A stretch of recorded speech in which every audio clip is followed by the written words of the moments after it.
Hello and welcome to 365 Days of Healing. Humility. What is humility?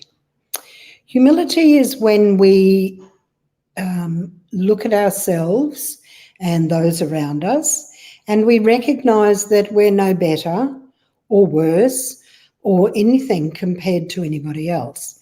Humility takes a place in us to realise that everybody around us, everybody has their own sets of talents. And those talents are as valuable if you are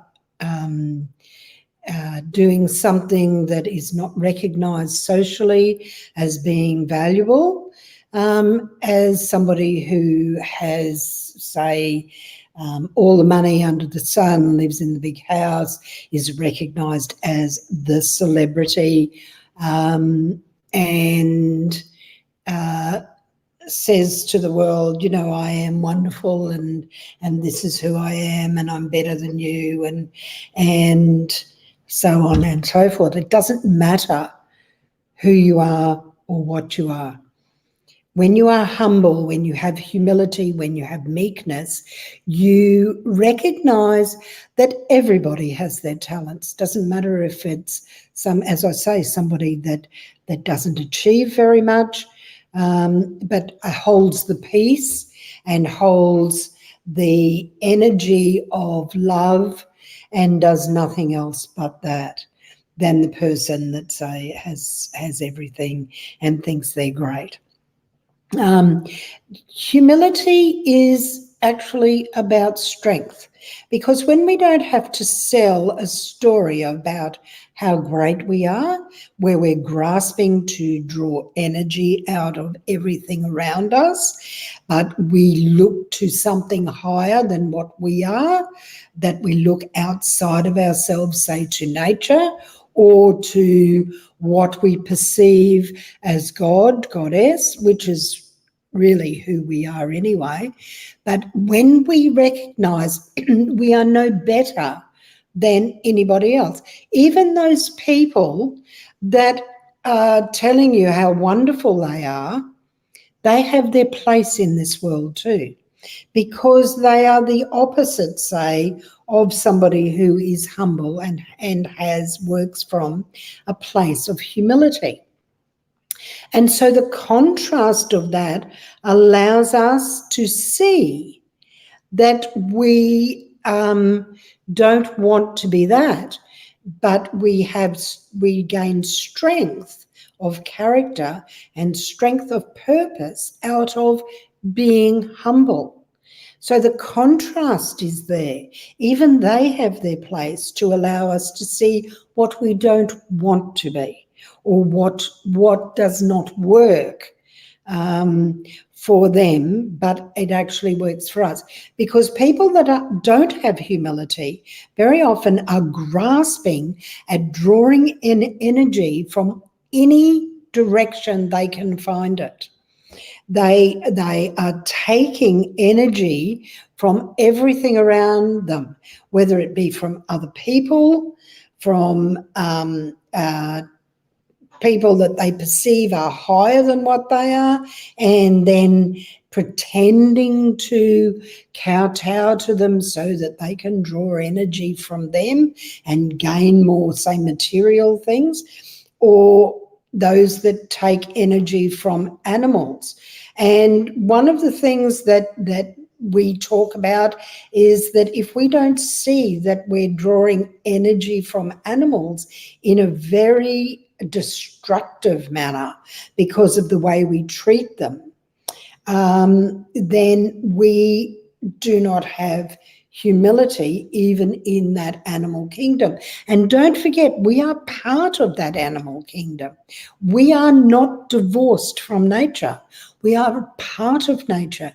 So it is up to us to honour that part that we recognise as having the energy that is almost equal to our own, if not better than our own. And that's the animal kingdom. If we observe nature and we observe the animals that are out there, we actually can become very, very humbled by what we can't do, that they can do. And so they have much to teach us if we just sit in nature and observe the way they act and react in their animal kingdom. We also, as I said, are part of that animal kingdom. And when we have humility, we can look around us and we can observe what is happening out there that can teach us and help us to understand. And with that understanding, we can begin to rise in consciousness, and we can stop harming anything around us. We stop harming our universe. We stop harming those people around us. We stop harming the animals. We stop harming nature as we know it on this earth plane.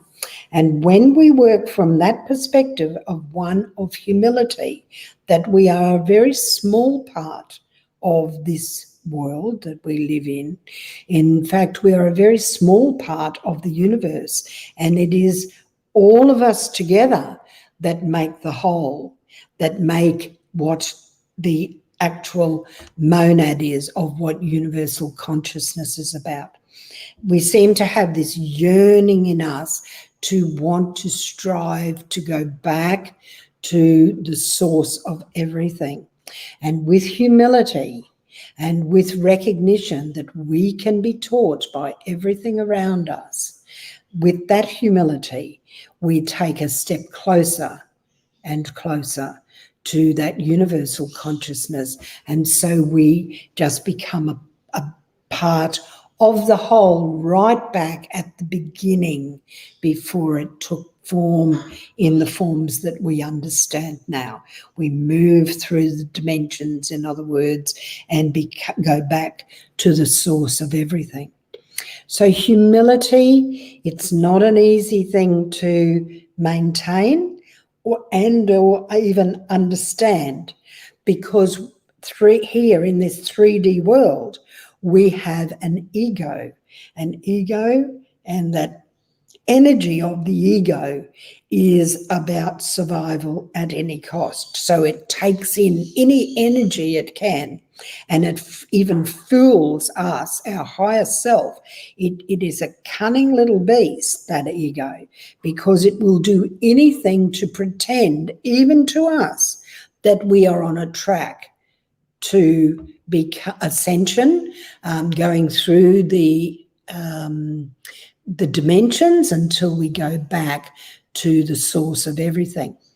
However, if we work from a place of humility, knowing that we can learn everything that we need to know from all that is around us, the good, the bad, and the evil, and the pure, the innocent, all of it goes to our understanding. And if we sit in our humility, we begin to understand that those parts that we don't like are also a part of us. And understanding that with humility, we can start to shed the layers of those things that don't serve us to rise in consciousness towards the